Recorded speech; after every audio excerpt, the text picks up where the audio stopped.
cannot underestimate the importance of having a vision for our lives. Once we come to faith and we're renewed, we have a vision of going to heaven. We know that the Lord is preparing places for us that we might be with Him forever. But during the time in our lives here, we wonder, naturally, so what am I going to do between now and when I actually get to heaven? So we seek the Lord for a vision, a perspective.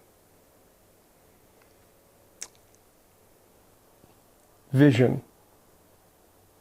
You know, many people have many visions, big, small, and oftentimes, you know, we have this burden in our heart, and it seems as though the only thing missing from being able to do whatever it is we think about is the finances.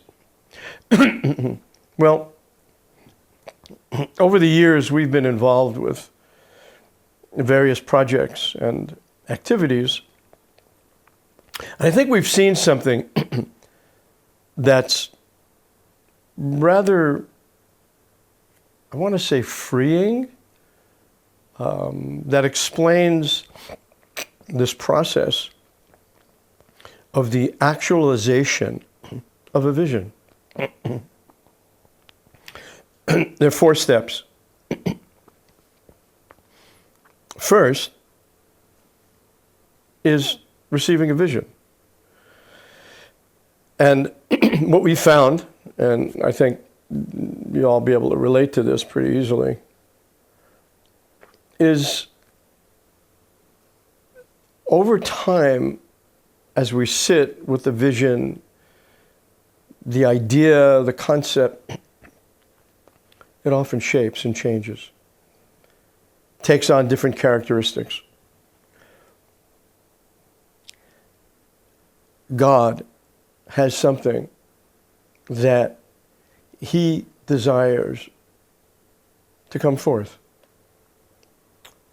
And when we receive it from Him, it normally will engage with elements of our own thoughts and personality. It takes time of sitting and going over it and turning it over and looking at it and sorting through before it distills down to be the thing that God is looking for.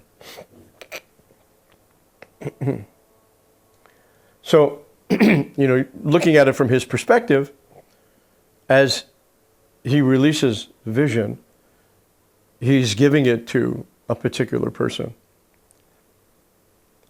And there's a process that the person needs to go through beyond just the distillation or the perfection of the vision.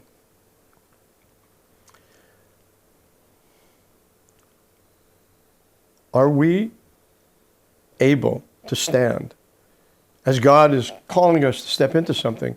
There's a question as to whether our spiritual maturity and our development will stand as we step out into some place of significance. I don't know if this is categorically true, but I tend to think, and I want to say, that when God releases a new vision, a new something that He wants to birth, that it's going to encounter the enemy. It's sort of like you're stepping into a place that's been inhabited by the enemy, and not that we're addressing the enemy, but as we enter into this new space, there's going to be some interplay as we encounter some opposition. And we need to be prepared inside to be able to stand in the face of whatever it is we're going to encounter as we look to actualize that which is in God's heart. You know, there's no way for us to know what we need to go through for the preparation. You know, I think of the building of a house and how there are many different kinds of buildings. You know, we have vacation shacks, we have two-story houses, we have apartment houses, we have office buildings, and each one of those requires a different foundation. You know, it may be that in the very onset, we don't know exactly what God wants this building, which I'm equating to being the vision, to look like. He alone knows the kind of foundation, the depth, the breadth of the foundation that's necessary to be able to sustain the weight of what he wants to bring forth in and through our lives. So that's to say, he's the only one who knows when the process will be finished. The vision is released and it's focused. And then the vessel to bring forth the vision needs to be prepared. We were part of a really large project some years ago in the building of a center. It was a multi-million-dollar operation. And during the course of it, I was taken into places, you might say, and was involved with things that I had never experienced before. I was dealing with a magnitude of materials and finances that was very, very new to me. And along the course of it,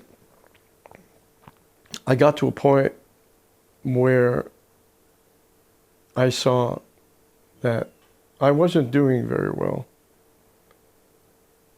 Not very well at all. In the way I was functioning, in the way I was handling things, in the way I responded to having such a, kind of like a blank check in front of me. And one day, in the midst of a pretty dark moment after the Lord had opened my eyes to where I was, I said, "Why did you do this to me? Why did you give me this responsibility? Why did you bring me into this situation when you knew I couldn't handle it?"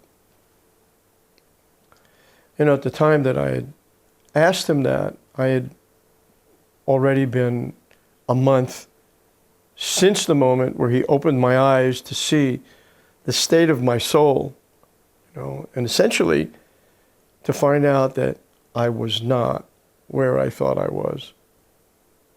Really not where I thought I was. So after a month, I said this to him, and his response was really, what can I say, really memorable. He said, "Yeah, I knew that you couldn't handle it. But I decided," he's speaking, "to take upon himself," he decided to take upon himself the weight of how much I was going to blow it so that I would become the person that he called me to be.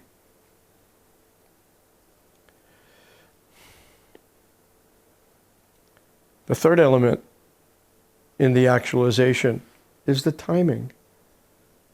It's a soil preparation. We saw something happen In the 60s and 70s, there was a great move. Now there's a movie out, The Jesus Revolution. And actually, my wife and I came to faith really at the end of the peak of this movement. The sociological dynamics that existed in the 60s and 70s, along with economic, political, spiritual things, created an atmosphere. You know, it created in a generation of people a longing, a commitment, a passion, a dissatisfaction, where one day we looked at the world, we looked at the way things were going and said, I can't do this anymore. I don't want to be part of this system. So we let go of what we knew, of what we were told we were supposed to be like. We were supposed to go to university, and we're supposed to have a job, and we're supposed to have a house and a car and a family and all of that. We let go of it all. And we just set out to who knew where to find an answer. That atmosphere, that was the war in Vietnam, the conflict between races, corruption in government, all of that set the stage for the planting of a seed that would become a whole movement. Well, perhaps in a smaller way, but very much in keeping, according to that same perspective, there's a timing to everything God wants to birth, whether it's big or small. And again, from where we sit, we don't know what that timing is. So we have to trust and wait. You know, it's funny, I think of having to do with the second point, the preparation of the vessel. There was a movie, you know, I'm sure many have seen it. It was years ago. It was called The Karate Kid. And this young boy went to a karate master to be trained.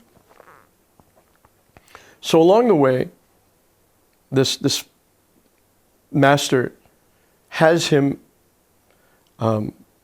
doing certain things. He's painting a fence, and then he's sanding a floor, and he's waxing a car. And the kid gets really upset. And he feels that this guy's taking advantage of him. He went to be trained to learn karate, and the guy's using him to fix all the stuff around his house. So after he expresses his displeasure, the master says to him, paint the fence, sand the floor, wax the car, and has him do these movements. And the master throws punches, blows at him, to which each one of those movements was the counter. And the boy had no idea that God was training him, that he was being trained. I say the Lord, thinking of how it goes for us, that he was being trained without realizing it. And so it is that, and I say this again and again, we don't know when the vision is exactly right. Only God says that. We don't know in ourselves when we're prepared, because we don't know what we're going to encounter. And we don't know what soil condition, what preparation is necessary in the atmosphere. Well, this is what we found. When the vision has been clarified and the vessel has been prepared, and the timing has come to fullness, the finances just shows up. What we think, what we tend to look at as the great impediment for doing things, and how many people say, and how much do we hear from ministries and so forth, the need for finances in order that we can do something. And I think, well, I mean, we know this, of course. Does God have a money problem? You know, so often we can look at something and ask as though it was for us. And asking for us to be able to fulfill the vision we have. But it's actually not our vision. It's God's vision. It's not for us. It's for Him. So, owning the cattle on 10,000 hills, having ways to provide that we can't imagine. I mean, the stories, I'm sure you've heard some, we've heard many. People finding money in their mailbox, somebody knocking on the door that they never saw before and saying, here, the Lord told me to give this to you. He has not run out of creative ways to transfer whatever finances are needed to fulfill whatever He wants to do. So as you find a passion burning inside, understand the process that it will take. And really grasp this. He is fully able to take responsibility for that which has been committed unto Him. And I say this now concerning our lives beyond the issue of bringing a vision to fulfillment, but if we belong to God, and we are His responsibility. It's just that simple.